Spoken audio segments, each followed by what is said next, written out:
안녕하세요. 사연 읽어주는 남녀입니다. 인생의 끝자락에서 여러분들이라면 어떤 생각을 할 것 같으세요? 저라면 제가 그동안 어떻게 살았나 하고 한 번쯤 인생을 되돌아볼 것 같습니다.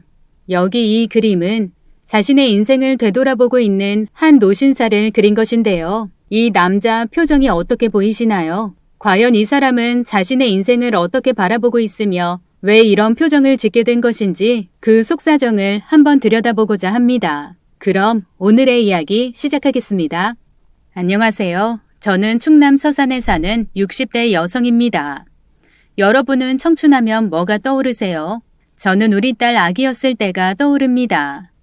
20대 한창 좋을 때 결혼해 전 애 키우느라 정신이 없었죠. 지금 돌아보면 저도 참 젊다 못해 어렸네요. 새싹이 파랗게 돋아나는 봄을 청춘이라고 한다잖아요. 10대 후반에서 20대에 걸친 인생의 젊은 나이. 그 시절을 이르는 말이라고 하던데 저는 청춘을 떠올리면 적지 않게 후회가 됩니다. 그 사연을 풀어보려고 글을 쓰게 됐어요. 얼마 전 딸의 생일이라 수산물 시장에 갔습니다. 딸이 고기보다 해물을 좋아하거든요. 회도 뜨고 매운탕거리도 사고 손주가 좋아하는 꽃게도 살 겸 갔죠. 혼자 이것저것 보는데 뒤에서 누가 여보라고 부르는 거였어요. 저는 순간적으로 뒤를 돌아보았죠. 목소리가 그 사람과 너무 비슷했어요. 20대의 어떤 날이 떠올랐습니다.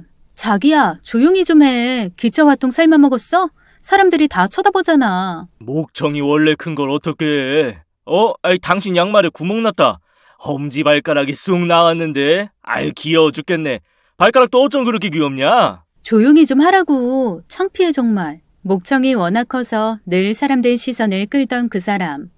애아빠의 목소리랑 너무 똑같았죠. 돌아보는데 젊은 애기 아빠가 아기를 안고 자기 아내를 향해 웃고 있더라고요. 다정하게 아내의 어깨를 안고 시장을 걷는데 한참 보게 됐어요. 그리고 눈시울이 붉어졌습니다. 젊은 애기 아빠는 제 남편과 체격이 참 비슷했어요. 우락부락한 외모에 팔뚝도 굵고 목소리도 컸죠. 하지만 아내한테 하는 건 참 다르더군요. 돌도 안 된 아기를 아기띠로 가볍게 안고 장본 것들을 번쩍번쩍 잘 들어줬어요. 냉커피까지 사서 아내에게 주는데 참 자상하겠다 싶었습니다. 제가 넋을 놓고 보니까 가게 주인이 묻더라고요. 아는 사람이에요? 아니요, 모르는데 너무 보기가 좋아서요. 요새 우리 때랑은 다른 것 같아요. 애아빠들이 애기도 잘 보고 아내 위할 줄도 알고. 그렇죠? 그렇네요. 참 자상하네요. 어머나, 지금 하는 거 봤어요? 와이프 볼에 뽀뽀 쪽 하는 거? 그랬어요? 아유, 아내가 이뻐 죽겠나 보죠. 좋은 때네요. 눈에서 사랑이 뚝뚝 떨어지고. 난 다시 태어나야 저런 남편을 만나볼까. 우리 애들 아빠도 저런 건 몰랐어요. 만날 밥 타령만 했지. 무슨 얘긴 줄 알죠? 그럼요. 알다마다요. 어디 보자. 여기 꽃게가 정말 싱싱하네요. 찜하고 탕도 끓일 거니까 넉넉하게 담아주세요. 그럽시다. 오늘 아주 물이 좋아요. 전 이것저것 잔뜩 사서 차로 갔어요. 집으로 돌아가는 길에 눈앞에 새파란 바다가 펼쳐졌습니다. 방파제의 파도가 철썩철썩 부딪히는데 저도 모르게 기억 속으로 빠져들게 됐어요. 바다 낚시 가는 걸 엄청 좋아했던 남편이 떠올랐죠. 만화 뽀빠이 아시죠? 제 남편은 그 뽀빠이를 닮았어요. 어렸을 때 초저녁이 되면 그거 보는 게 낚시였습니다. 전 그때 이미 삶이 쉽지 않다는 걸 알던 꼬마였어요. 아버지가 아프셔서 늘 병석에 누워 계셨기 때문에 일찍 철이 들었죠. 만화 속 뽀빠이가 시금치를 먹고 커다란 팔뚝을 자랑하는 게 너무 멋져 보였습니다. 뽀빠이는 생전 아프지도 않을 것 같고 근심 걱정도 없을 것 같았어요. 아픈 아빠 때문에 힘들게 사는 엄마를 보면 어린 나이에도 한숨이 나오고 마음이 무거웠죠. 철없는 생각에 어디 다른 곳에 뽀빠이처럼 강한 진짜 아빠가 살고 있는 건 아닐까 생각도 했어요. 그런 얘기를 언니한테 꺼냈다가 꿀밤만 호되게 맞았죠. 그리고 고등학교 진학을 할 때 전 집안 형편에 맞게 제 진로를 정했습니다. 아니 혜순이 넌 공부도 잘하면서 왜 무조건 상고만 간다 그래? 저 대학 못 가요, 선생님. 아버지도 편찮으시고 엄마도 돈 버느라 힘드셨어요. 그래도 한 번 더 여쭤봐. 전교에서 1, 2등 하는데 성적이 아깝잖아. 소용없어요, 선생님. 그냥 원서 써주세요. 저도 빨리 고등학교 졸업해서 돈 벌고 싶어요. 어쩔 수 없었습니다. 아버지 병원비, 약값을 감당하지 못해 집엔 빚이 쌓여가고 있었어요. 고등학교 원서를 쓴 날 전 울면서 집으로 돌아왔죠. 그리고 골목에서 그 사람과 마주쳤어요. 이름은 김태아, 성격이 호탕한 동네 오빠였습니다. 팔뚝도 굵고 체격이 좋아서 딱 봐도 뽀바이 같은 사람이었죠. 혜순아, 왜 우냐? 그냥 눈에 뭐가 들어가서 그래. 얼마나 큰 게 들어갔길래 펑펑 울어. 오빠가 봐줄게. 고개 한번 들어봐. 됐어. 아니 왜? 내가 봐준다니까. 됐다니까. 오빠, 머리 왜 깎았어? 아, 오빠 군대 간다, 짜식아. 다 큰 처녀가 길에서 울고 다니면 어떡해. 이걸로 닦아. 손수건은 나중에 돌려주고. 오빠 다녀올게. 그 오빠는 입대하러 가는 길이었고 울고 있는 저를 보고 그냥 지나칠 수 없었던 것 같아요. 저한테 손수건 한 장 쥐어주고는 훌쩍 버스를 타고 떠나더라고요. 그렇게 친하지도 않은 사이였기 때문에 전 크게 슬플 것도 없었습니다. 나중에 이 손수건이나 잘 돌려줘야겠다 생각했죠. 시간은 흘러 전 여상을 나와 작은 회사에 격리로 취직을 했어요. 권투 글러브를 주력으로 해서 운동용품을 만드는 회사였습니다. 주로 체육관 하시는 관장님들이 저희 회사에 와서 계약을 하고 물품 일체를 사가셨어요. 그리고 회사 밑에도 복싱 연습장이 있었죠. 저는 출퇴근하며 복싱장에 다니는 청년들과 자주 마주쳤어요. 그리고 거기서 뽀빠이를 닮은 그 사람을 다시 만났습니다. 눈이 내리는 날이었어요. 건물 밖으로 난 계단을 내려오는데 쌓인 눈 때문에 미끄러지고 말았죠. 하필 그날 구두 신고 치마 입고 코트로 멋을 부렸는데 철제 계단에서 보기 좋게 미끄러진 거였어요. 어디가 어떻게 다친 건지 바닥에 넘어져 일어나지 못하고 있는데 빡빡머리에 건장한 체격의 남자가 다가와 제게 물었습니다. 괜찮으세요? 아니요, 안 괜찮은 것 같아요. 혼자 일어나실 수 있겠어요? 일어나 볼게요. 발목이 너무 아파요. 가만히 있어 보세요. 다쳤는데 잘못 일어났다가는 큰일 나요. 잠시만요. 너 울보? 뭐라고요? 태아 오빠? 군에 입대하던 날 저한테 손수건을 줬던 태아 오빠가 어느새 제대를 한 거였어요. 그리고 회사 밑에 있는 복싱장에 다니고 있었죠. 제대를 하더니 체격은 더 좋아져 있었습니다. 가만히 있어봐. 내가 부목 대줄게. 그냥 일어나면 큰일 나겠다. 그 사람은 어디서 나무판 같은 걸 갖고 오더니 제 발목에 대주었습니다. 그리고 목도리를 벗어 묶어주더니 저를 업고 병원으로 뛰어갔어요. 전 발목 말고도 여기저기 타박상에 좀 다쳐서 일주일 정도 입원해야 했어요. 그때 태아 오빠가 매일같이 귤이며 빵 같은 걸 들고 찾아오더라고요. 이 일을 계기로 우린 친해졌습니다. 당시 저는 22, 그 사람은 27이었어요. 오빠 왔어? 어때? 오늘은 어제보다 괜찮아? 이건 또 뭐야? 과자 종합 선물 세트? 나 주려고 사온 거야? 연말인데 혼자 심심하잖아. TV 보면서 군것질하라고. 친구 녀석 하나가 이 회사 다녀서 하나 샀어. 그렇구나. 고마워. 근데 오늘 약속 있어? 옷 근사하게 입고 왔네. 연말이라 친구들 모임이 3개나 있어. 뭐 아마 오늘은 밤샐 것 같아. 애순이 너도 안 아팠으면 같이 놀았으면 좋았을 텐데. 다 나으면 내 친구들 쫙 소개시켜줄게. 그러니까 빨리 나와서 퇴원하자. 호탕한 성격의 태아 오빠는 친구들도 굉장히 많았어요. 초중고를 비롯해 대학, 군대, 회사까지 한 번이라도 말을 섞은 사람들은 다 친구로 만드는 재주가 있었죠. 그 사람을 좋아하는 여자들도 많았어요. 그리고 저도 태아 오빠를 좋아하게 되었습니다.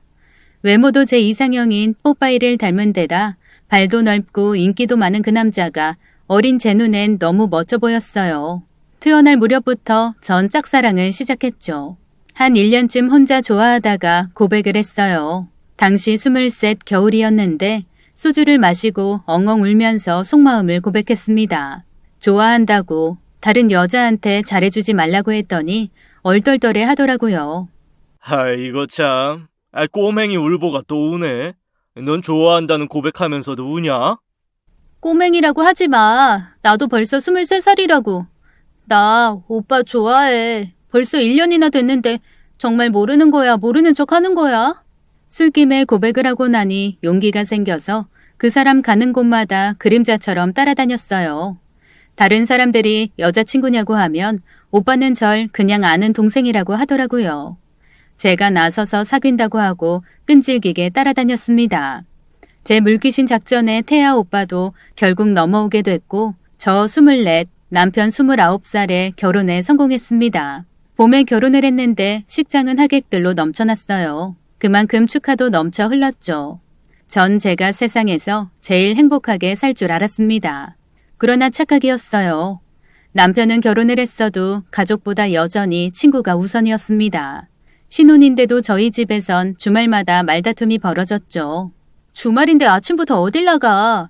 지난주엔 조기축구에 나간다더니 오늘은 또 왜 낚시대를 챙겨? 오후에 나랑 영화 보기로 했잖아. 영화는 나중에 보자. 잠깐만 갔다 올게.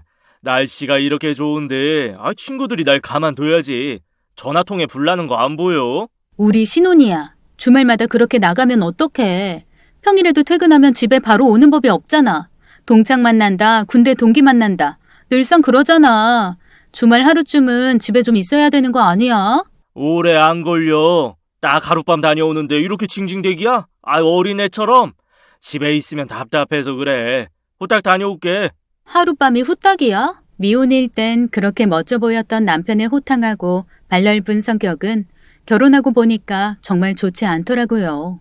조기 축구에 낚시, 등산, 당구까지 아주 안 하는 게 없었습니다. 퇴근 후 술자리는 기본이고 주말이라고 집에 붙어 있지도 않았죠. 또 친구 이사하는 것까지 쫓아다니면서 챙겼습니다. 정작 제가 이사할 때는 저한테 다 맡겨놓고 친구만 챙기는 모습에 싸우기도 엄청 싸웠어요.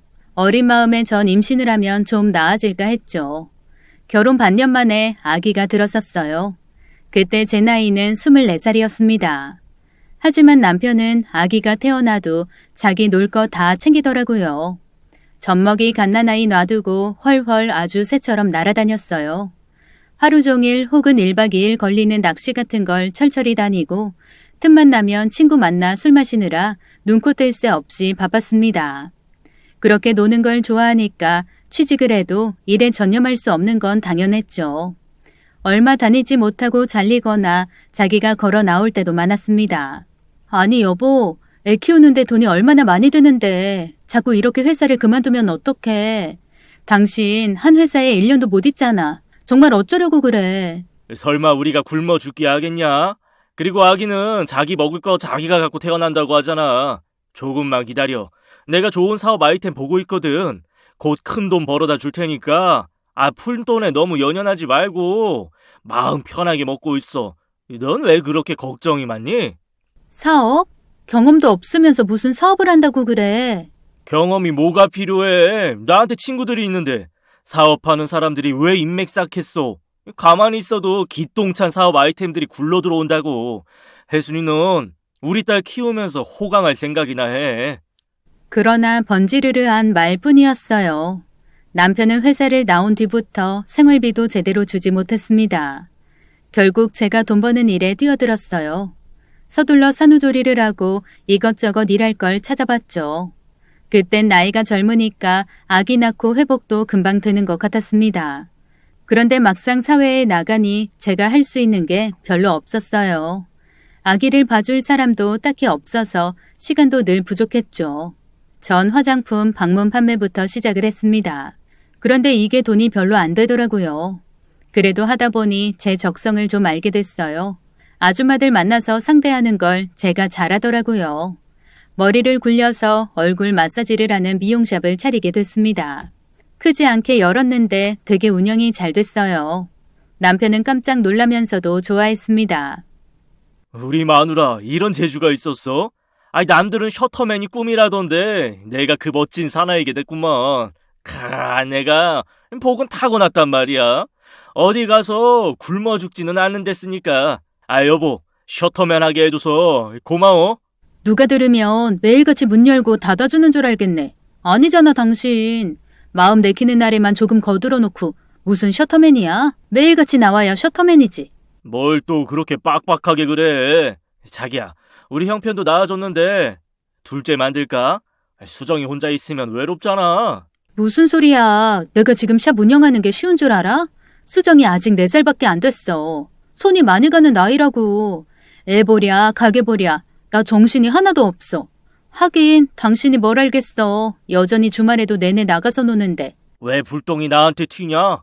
힘들면 도우미 쓰고 직원도 더 쓰라니까. 그건 돈 아니야? 마사지샵 주말에도 바빠. 머리가 핑핑 돌아간다고. 하루라도 우리 딸 수정이 좀 봐주면 안 돼? 사람이 어쩜 그렇게 뻔뻔스러워? 당신 생각하면 내가 진짜 피가 거꾸로 솟아. 왜 거꾸로 솟아? 사업도 이렇게 잘하고 애도 잘 키우는 슈퍼우먼이 그러면 안 되지. 슈퍼우먼 안 하고 나도 고상한 사모님 하고 싶어. 나도 호강할 줄 알고 쇼핑하면서 편하게 살 줄 안다고. 당신 만나 내 팔자 완전히 꼬였어. 알았어. 내가 잘할게. 화내지 마. 화를 어떻게 안 내? 당신 귀랑 눈은 장식으로 달고 다녀?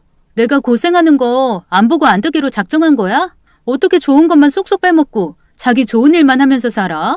정말 힘들어서 못 살겠어. 가끔 자상한 남편들 보면 너무 부럽고 화가 나서 미칠 것 같았습니다. 어린 딸 수정이는 마사지샵에 나와 있다가 밥때를 놓칠 때도 많았고 작은 방에서 혼자 놀다가 잠들기도 했죠. 저도 몸이 고되니까 살도 빠지고 정신적으로 지치더라고요. 그런데 남편은 그런 건 하나도 안 보이는 것 같았습니다. 이빠른 말로 순간의 위기를 모면하는 게 다였어요. 나 안 도와주는 건 그렇다 쳐. 남들은 쉬는 날 산이며 바다며 놀러 가는데 우린 뭐야? 수정이 안쓰러워 죽겠어. 놀이동산도 한 번도 못 가봤잖아. 당신 친구들이랑 놀러 다니는 동안 수정이는 집이랑 어린이집 가게 왔다 갔다 한 게 다라고. 미안해. 내일은 내가 진짜 수정이 볼게. 잘하겠다는데 왜 그렇게 뚱해 있어? 대답 좀 해봐, 자기야. 남편은 눈치가 백단이라서 제가 조금 화를 내는 것 같으면 그때 하루 이틀은 좀 잘했어요. 슬슬 제 눈치를 보다가 능구렁이처럼 매번 놀러 나갔죠. 완전히 한량이었습니다. 그렇다고 해서 저한테 화내거나 무서운 행동을 하는 사람은 절대 아니었어요.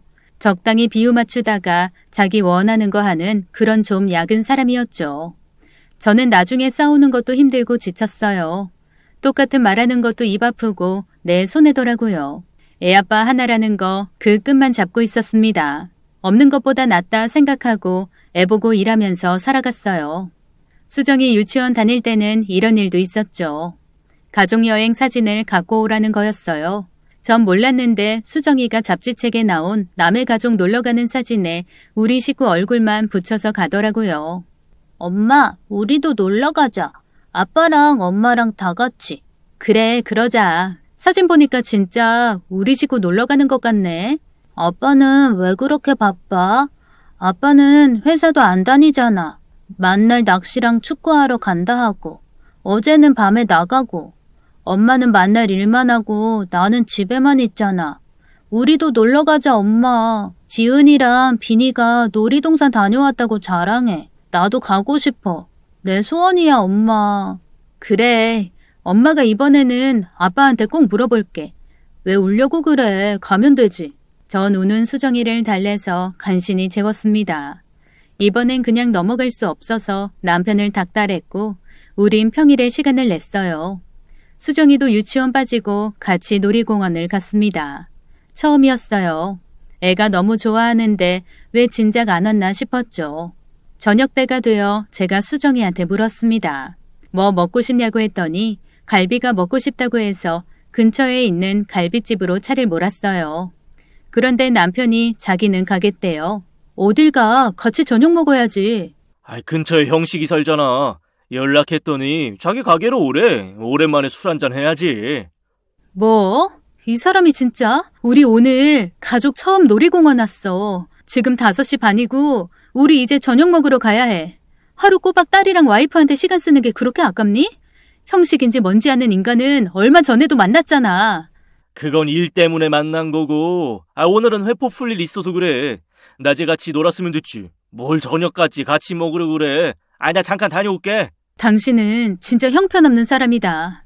진짜 가망이 없어. 뭘 또 그렇게 뾰족하게 굴아. 애 놀라잖아. 앞에서 말다툼을 하니까 수정이가 울려고 하더라고요. 이미 저는 화가 머리끝까지 났고 남편과는 이 기분으로 저녁을 먹고 싶지 않았습니다. 그래서 보내줬어요. 수정이도 별 말이 없더라고요. 아빠가 같이 저녁 먹는 일이 없으니까 애도 포기한 것 같았습니다. 결혼은 왜 했나 싶을 정도로 남편은 밖으로만 돌았어요. 그 와중에도 전 맏며느리여서 할 도리는 또 다 하고 살았죠. 생활비도 보내드리고 제사도 지내고 아프신 시부모님 병원비에 나중엔 요양원비까지 다 냈습니다. 나중엔 가족 간에 큰 소리 나는 게 싫어서 다 참았던 것 같아요. 그렇지만 한창 시댁에 돈 많이 들어갈 땐 돈 한 푼 집에 안 가져오는 남편이 너무 원망스러웠어요. 술 마시고 늦게 들어와 새벽에 라면 끓여 먹는 남편을 보면 너무 싫었습니다. 일찍 들어오면 하늘이 무너지고 땅이 갈라져? 그리고 도대체 왜 취직을 안 하는 거야? 오늘 나 어머님한테 50만 원 보내드렸어. 어머님 가방이랑 지갑 잃어버리셨대서. 그랬어? 아이, 잘했네. 역시 우리 마누라가 최고야. 엄마 나한테는 아무 말 안 하던데? 아들보단 며느리가 더 믿음직스러운가 봐. 아, 역시 따봉. 내 마누라 최고. 그따위 립서비스 이제 더 이상 하지도 마. 50만 원 내가 어떻게 만들었는 줄 알아? 돼지 저금통 깨고 동전까지 박박 긁어서 가게 월세 낼 돈 합해서 드린 거야. 당장 내일 50만 원 내 통장에 넣어놔. 안 그러면 월세 못 낸다고. 야, 아이, 돈 잘 버는 혜순이가 50만 원 갖고 남편을 쪼냐? 오늘은 잔소리가 좀 길다. 아이, 다른 날은 1절까지만 하더니 오늘은 4절까지 하고 왜 그래? 그깟 50만 원 갖고. 아이고, 내가 돈이 어디 있냐? 너한테 용돈 받아 쓰는데. 그러니까 왜 취직을 안 하고 허구한 날 놀러만 다니냐고. 용돈 주는 거 흥청망청 다 쓰면서. 인맥 자랑하더니 다 소용없는 거 아니야? 당신 친구들한테 일자리 하나 달라는 건 자존심 상해? 친구들한테 무슨 일자리를 부탁하냐? 모양 빠지게. 가만히 있어봐. 좋은 자리 나오면 장사 시작할 거야. 곧 죽어도 장사고 사업이지. 진짜 내가 왜 당신 같은 사람이랑 결혼했는지 알다가도 모르겠다. 과거에 나한테 따지고 싶어. 왜 이렇게 날 고생시키는데. 그래도 남편은 끄떡 없었어요. 제가 주는 용돈으로 거의 20년을 총각대처럼 하고 싶은 거 다 하며 살았습니다. 그리고 세월이 흘러서 전 44살이 되었습니다. 그 애는 제가 절대로 잊지 못해요. 왜냐하면 끝까지 지키려던 가정을 제가 깨고 나온 해거든요. 결국 제 입에서 이혼의 소리가 나왔어요. 수정이가 20살이 되던 해였습니다. 그때까지도 남편은 마음대로 살고 있었어요. 머리가 희끗해지면 좀 나아진다는데 여전히 남편의 1순위는 친구였죠. 나이 먹고도 철이 안 드는 모습에 정말 기가 막히고 후회만 가득했습니다. 어느 날 낚시하고 새벽에 들어와서 자고 있던 남편을 깨웠어요. 일어나. 나가서 얘기 좀 해. 아이, 왜? 집에서 얘기하지, 나가재. 아, 나 피곤해 죽겠어. 아, 어제 밤 낚시하고 왔잖아. 집에 수정이 있어. 꼭 밖에서 하고 싶은 얘기가 있으니까 산 뒤쪽에 카페 알지? 세수하고 그리로 나와요. 나올 때까지 기다릴 거야. 졸려 죽겠어. 아, 이제 잠든 지 2시간밖에 안 지났다고. 낚시해서 하룻밤 꼬박 살 기운은 있고 와이프가 좀 얘기를 하자는데 나올 기운은 없어? 용돈 끊기고 싶어? 알았어. 아, 치사하게 꼭 자기 말 안 들으면 용돈 얘기부터 꺼내더라. 남편은 그때까지도 저한테 용돈을 받아 쓰고 있었죠. 제 성화의 남편은 천천히 밥 먹고 나오겠다 해서 그러라고 했어요. 집 뒤편에 산이 있었고 중턱까지 올라가면 카페가 하나 있었습니다. 창 옆에 앉아 바람 부는 산을 보고 있었어요. 거친 바람에 나무들이 이리 휩쓸리고 저리 휩쓸리는데 꼭 제 마음 같았죠. 제 마음에도 폭풍 같은 게 불고 있었습니다. 여보, 나 왔어. 아우, 머리가 그게 뭐야, 창피하게. 아이, 뭐가 어때서? 아이, 그래. 할 말이 뭔데? 아이, 뭐 호떡집에 불이라도 났대? 뒤늦게 나온 남편의 머리는 까치집이더라고요. 친구 만날 때는 그렇게 빼입고 단장하고 나가면서 저 만날 때는 아무렇게나 하고 나오는 것도 지긋지긋했습니다. 남편이 앉았고 저희는 차를 한 잔씩 시켰어요. 남편은 하품을 쩍쩍 하더라고요. 말해봐. 피곤한 사람 굳이 불러내서 할 얘기가 뭐야? 정신 차리고 잘 들어. 우리 이혼해. 그만 끝내자. 아, 왜 그래? 무슨 이혼이야? 아이, 잠이 확 깨네. 당신 내가 어제 밤낚시 다녀와서 화났어? 아니, 화 안 났고 이제 당신한테 화낼 힘도 없어. 그냥 이혼해. 깨끗하게 갈라서자. 나 오래 고민했고 결심한 거 돌아서지 않아. 그건 확실해. 이혼이 무슨 남의 집 개 이름이야? 갑자기 왜 그래? 갑자기? 당신한테나 갑자기지. 당신은 늘 한결같았어. 나쁜 쪽으로. 20년 동안 늘 가정일은 뒷전이고 친구들만 챙기는 당신한테 이제 나 완전히 질렸어. 수천 번 수만 번 이 생각하면서 살았어. 수정이 크면 당신이랑 헤어져야겠다고. 수정이 대학 갔고 다 컸어. 이제 나 더는 미련 없어. 헤어지자. 뭐? 여보, 이런 게 어딨어. 화난 게 있으면 풀고 잘 살 생각해야지. 무슨 이혼이야. 사람이 왜 그렇게 극단적이냐. 화가 났으면 풀고 살면 되지. 다시 말하는데 난 이혼해. 당신이 안 한다고 해도 난 해 이혼. 제 굳은 얼굴을 보고 그제야 남편은 상황 파악이 되나 보더라고요. 얼굴빛이 변하더니 쩔쩔매기 시작했습니다. 자기한테도 기회를 줘야지 갑자기 끝내자고 하면 안 되는 거라고. 이혼은 쌍방이 같이 고민하고 결론 내리는 건데 혼자 고민하고 결정 내리고 통보하는 건 말이 안 된다고 우기더라고요. 당신이 아무리 그래도 나 똑같은 얘기 반복할 수밖에 없어. 내 결심은 안 흔들려. 내 쪽에서 서류 준비는 마쳤고 당신 사인만 하면 되니까 가급적 결정을 빨리 내려줬으면 좋겠어. 저는 그렇게 남편한테 통보를 하고 자리를 박차고 일어났어요. 남편은 절 따라오지도 못하더라고요. 큰 충격을 받은 것 같았습니다. 하지만 전 후련하고 속상하지도 않았어요. 질릴 대로 질린 결혼 생활에 미련이 그만큼 없었습니다. 그날 남편은 집에 돌아오지 않았어요. 아마 친구들 만나서 상의를 했겠죠. 밤에 남편 친구들한테 전화가 빗발치더군요. 이혼마저도 밤새도록 친구들과 술 마시며 상의를 하다니 정말 남편다운 행동이었습니다. 남편은 다음날 아침에 들어왔고 밥 먹고 있는 딸 앞에 앉아 신세한탄을 하기 시작했습니다. 우리 딸, 우리 수정아. 아빠 괴로워 죽겠다. 엄마 때문에 속상해서 가슴이 찢어질 것 같아. 아빠 술 냄새나. 나 학교 가야 해. 기분 좋게 아침 먹고 있는데 왜 그래? 수정아, 너 아빠한테 왜 그렇게 차갑게 굴어? 네가 엄마 화 좀 풀어드려라. 엄마가 많이 속상하신가 봐. 아빠 때문에 화난 걸 왜 나한테 풀어주래?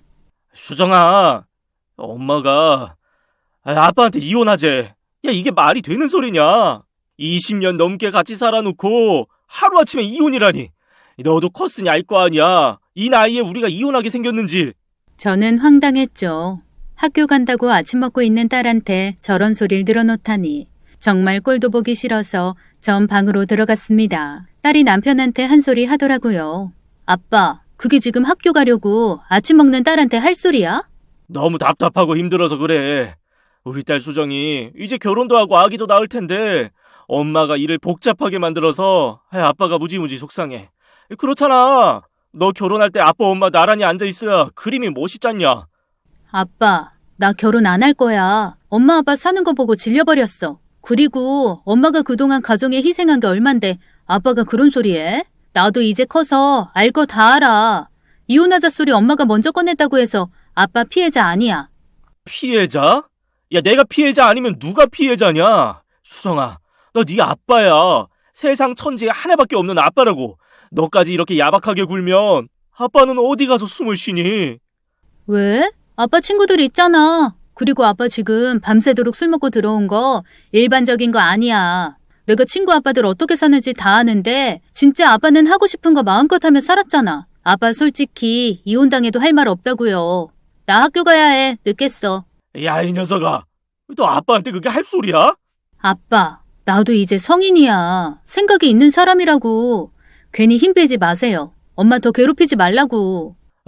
이 자식 키워봤자 다 소용없네.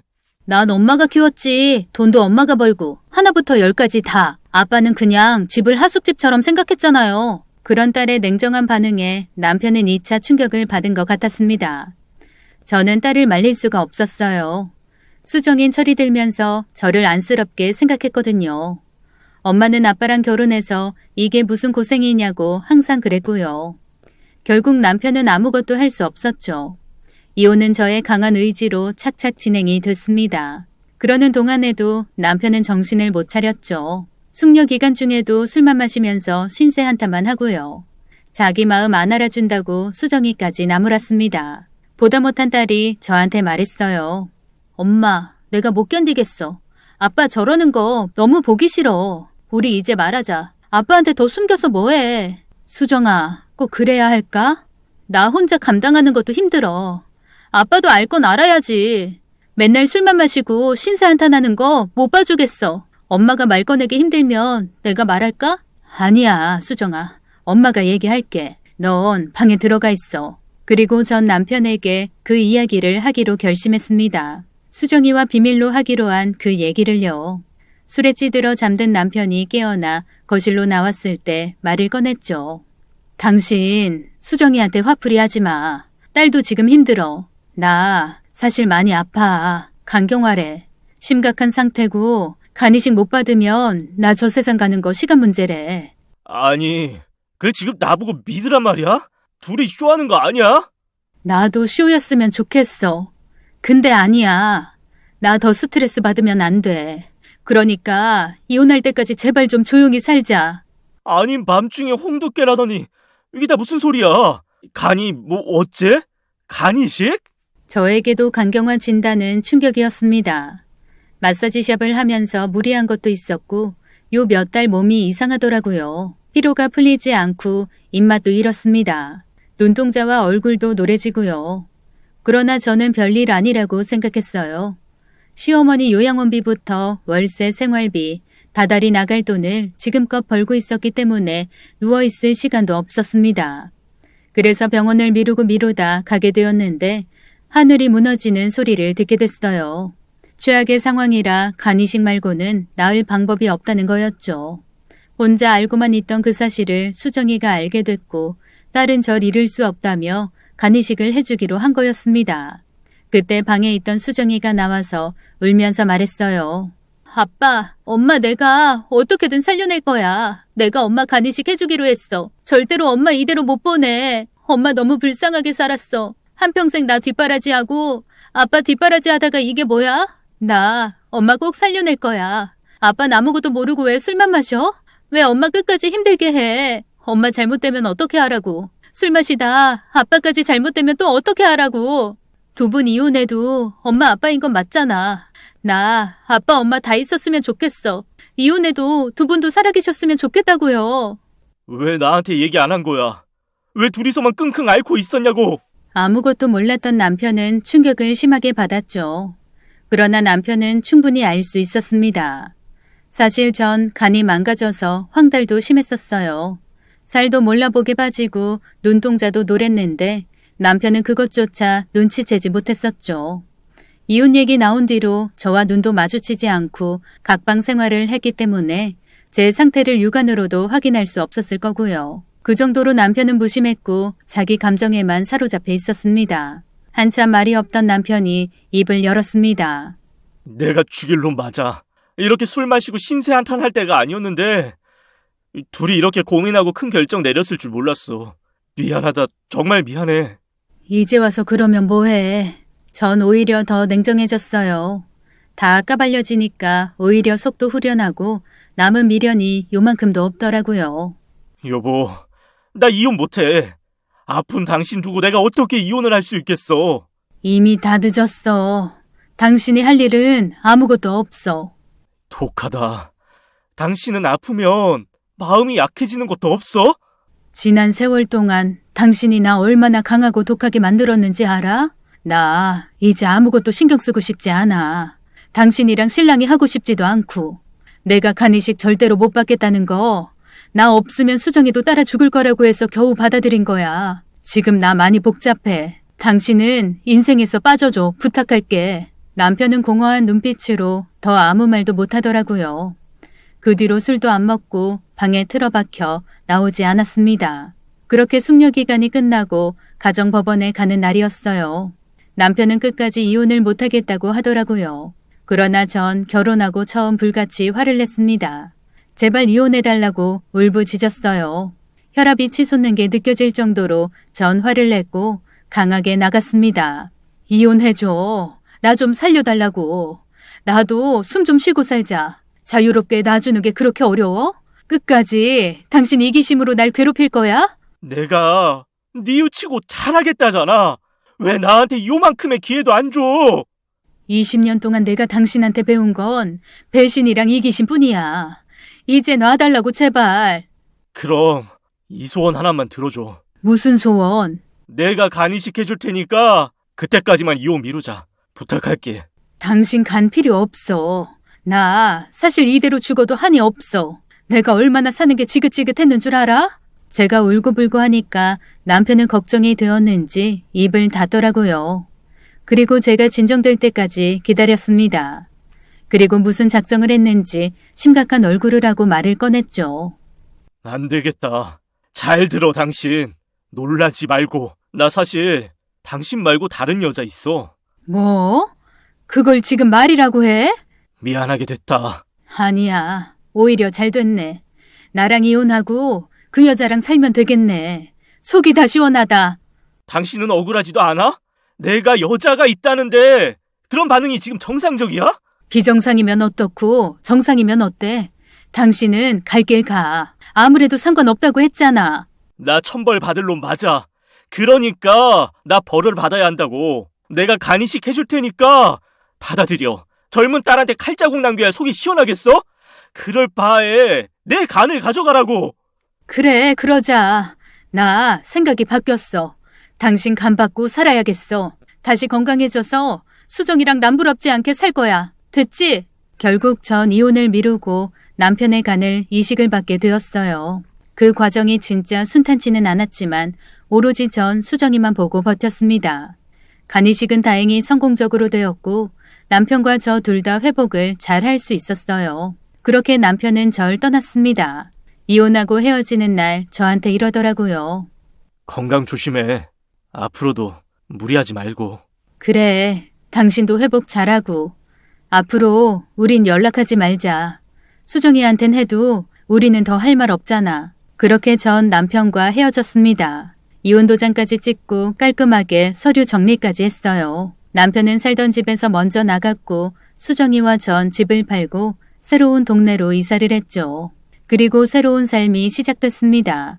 20년 동안 한 남자 뒷바라지하며 시부모님 봉양하던 그 부분이 도려내듯 없어졌어요. 시원하기도 하고 허전하기도 했습니다. 하지만 제가는 남편의 것이니 그건 항상 의식하게 됐죠. 자기 죗값 간을 내주는 것으로 갚겠다는 남편의 마지막 말이 잊혀지지 않았어요. 여러 가지 일이 있었지만 건강만큼은 잃지 말아야겠다는 생각이 들었습니다. 꾸준하게 운동하고 몸에 좋다는 거 찾아 먹으면서 전 서서히 건강을 회복했어요. 그때쯤 수정이는 취업 준비를 하고 있었는데 제가 그랬습니다. 이제 엄마 걱정하지 말고 마음 놓고 취업 준비에 전념하라고요. 가고 싶은 곳에 취직될 때까지 누구 눈치도 보지 말고 마음껏 공부하라고 했습니다. 결국 딸아이는 경쟁률이 센 공기업 취업에 성공했고 전 틈틈이 알바를 하면서 생활을 이어갔어요. 남편과는 이혼 이후 연락이 딱 끊겼습니다. 1년쯤 지났을 때쯤에 딸이 그러더라고요. 엄마, 해물탕. 아빠 생각난다. 아빠가 엄마가 해준 해물탕 제일 좋아했잖아.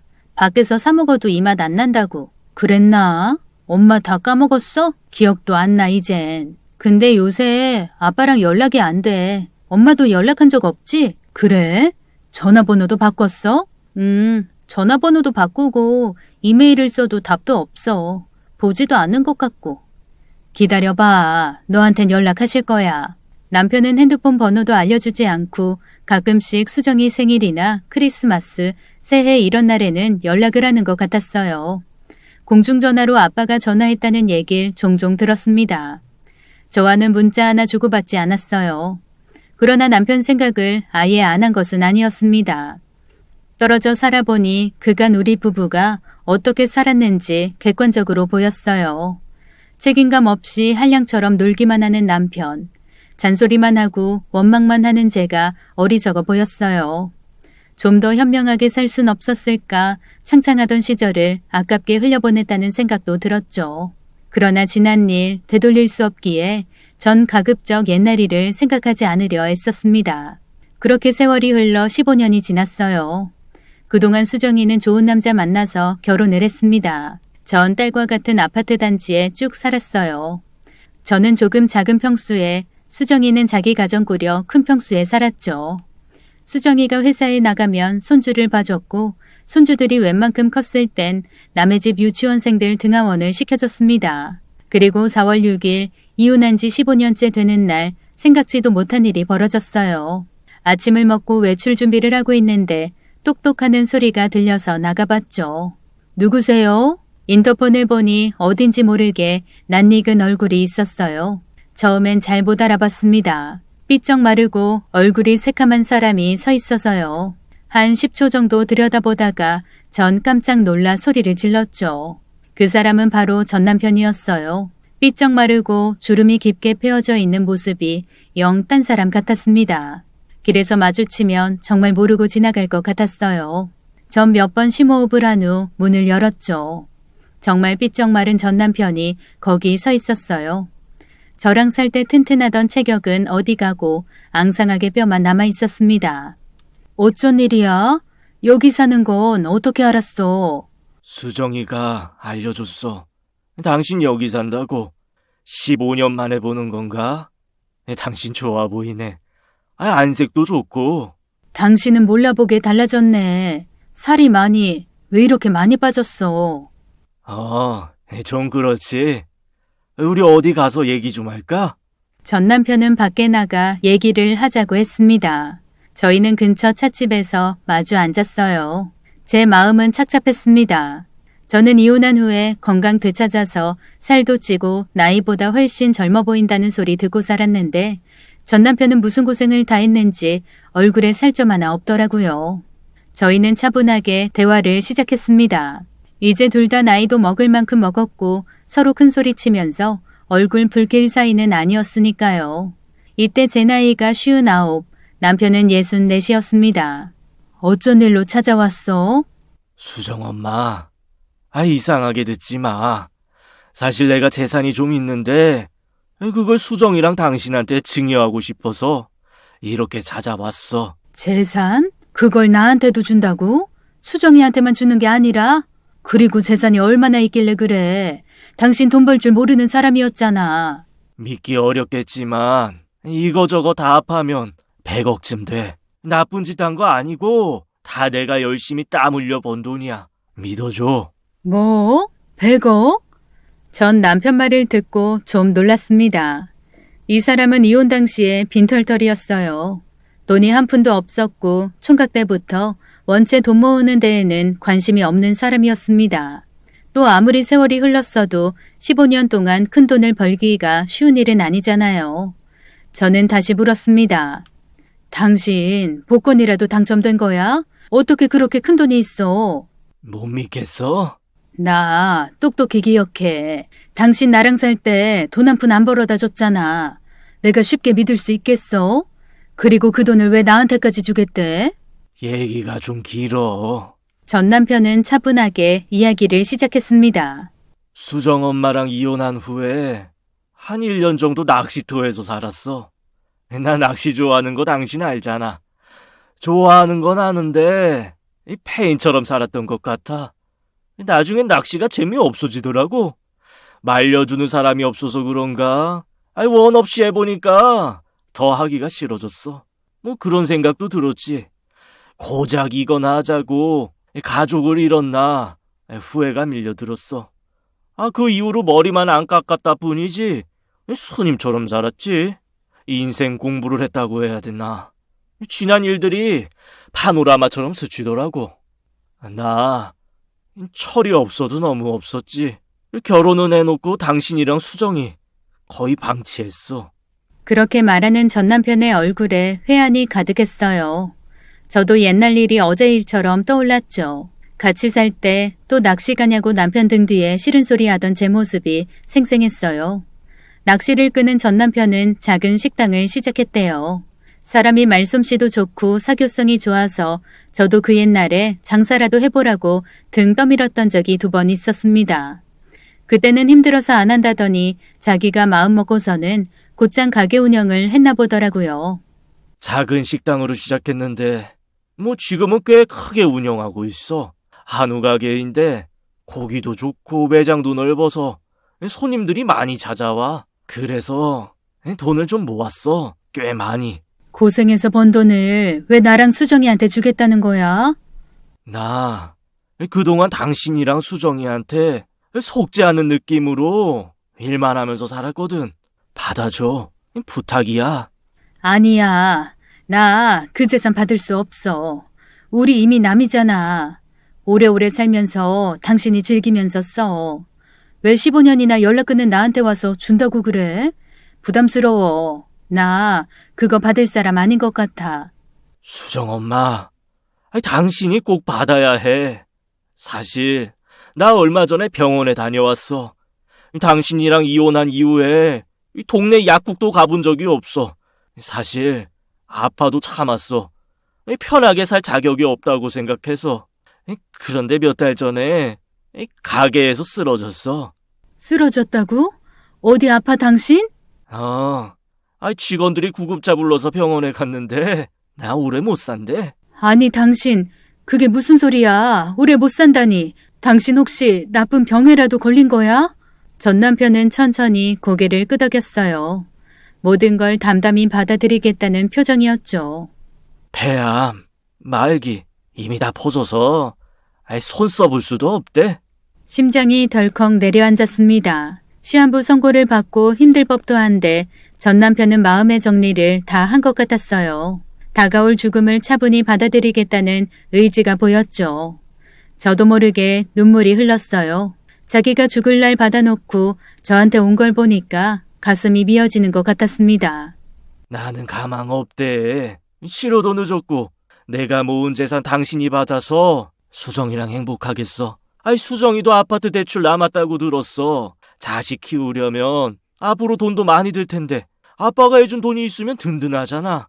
당신 마음 고쳐먹어. 어떻게든 치료받아. 수술도 받고.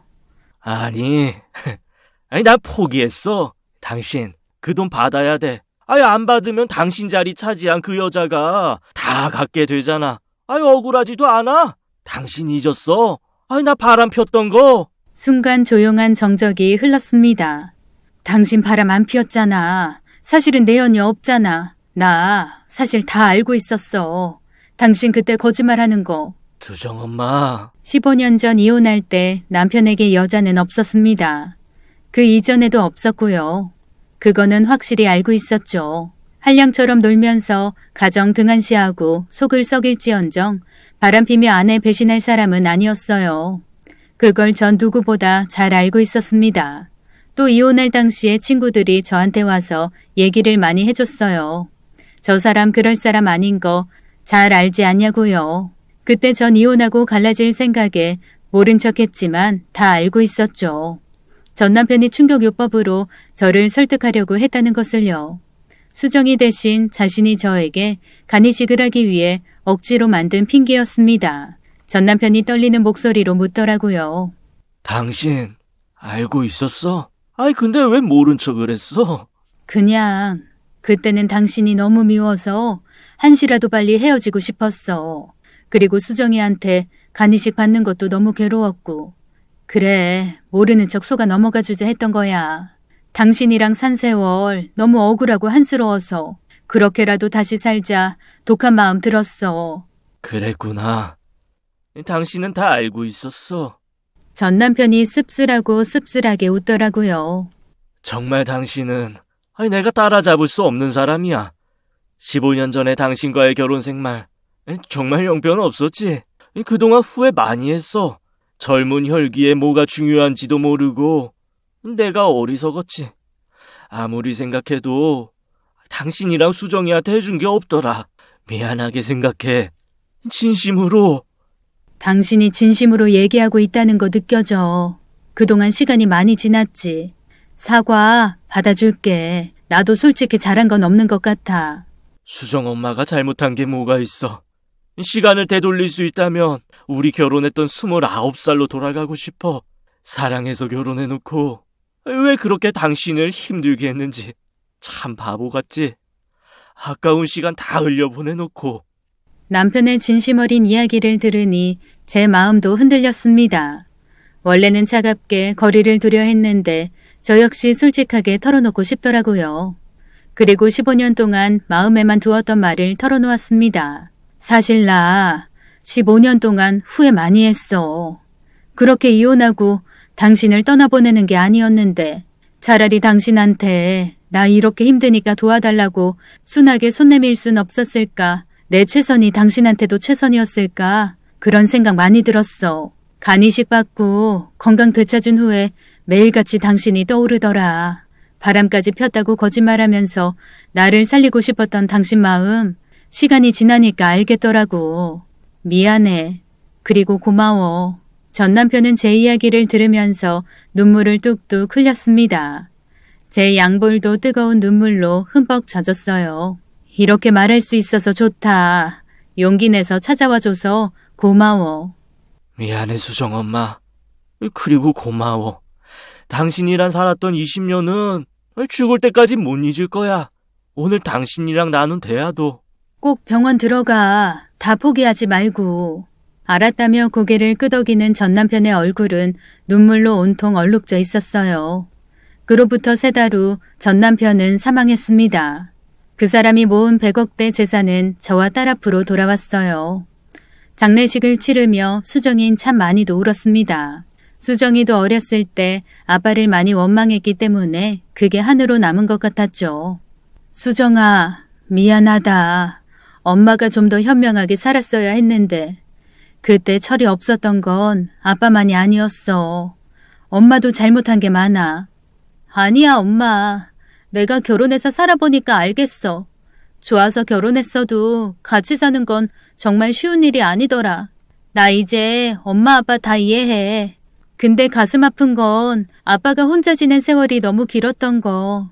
우리 그리워하면서 다가오지 못했다는 거. 그게 너무 마음 아파. 저도 딸의 마음과 같았습니다. 이혼하고 떨어져 산 15년의 세월이 가슴 찢어지게 아파왔어요. 이혼은 했지만 나중에 재결합한 사람들도 있던데 저와 수정 아빠는 왜 그렇게 미련을 떨었을까요? 수정이는 남편의 유산을 가질 자격이 충분하지만 전 그렇지 않다는 생각이 들었습니다. 전 고민 끝에 30억가량을 모 대학의 남편의 이름으로 기부를 했어요. 15년이라는 세월 동안 가족에게 속죄하는 마음으로 살았다는 남편의 노력이 세상의 빛과 소금이 되었으면 해서 그렇게 했습니다. 돈이 아무리 많아도 가족의 사랑이 없으면 행복해지기 어려운 것 같아요. 모든 것이 안정된 지금 남편의 빈자리가 어쩐지 더 크게 느껴집니다. 곧 남편의 기일이 다가오네요. 올해는 유난히 더 하늘에 간 남편 생각이 많이 납니다. 생전에 남편이 좋아했던 음식으로 상을 정성스럽게 차려봐야겠어요. 제 사연은 여기까지입니다. 긴 이야기 들어주셔서 감사합니다. 오늘의 이야기는 코끝이 찡해지는 사연이었네요. 돌이킬 수 없는 시점에 와서야 두 분의 속마음을 알 수 있어서 더 슬펐습니다. 만약 그때의 선택을 되돌릴 수 있었다면 어땠을까요? 여러분들은 되돌리고 싶은 순간이 있으신가요? 인생은 선택의 연속이라고 하죠. 지나온 과거는 어쩔 수 없지만 앞으로 우리 앞에 놓여진 순간순간의 선택을 후회하지 않도록 좋은 선택만 하시길 바랄게요. 여러분들이 행복해지길 바라며 오늘 이야기는 여기까지 하겠습니다. 그럼 저는 다음 사연으로 돌아올게요. 안녕.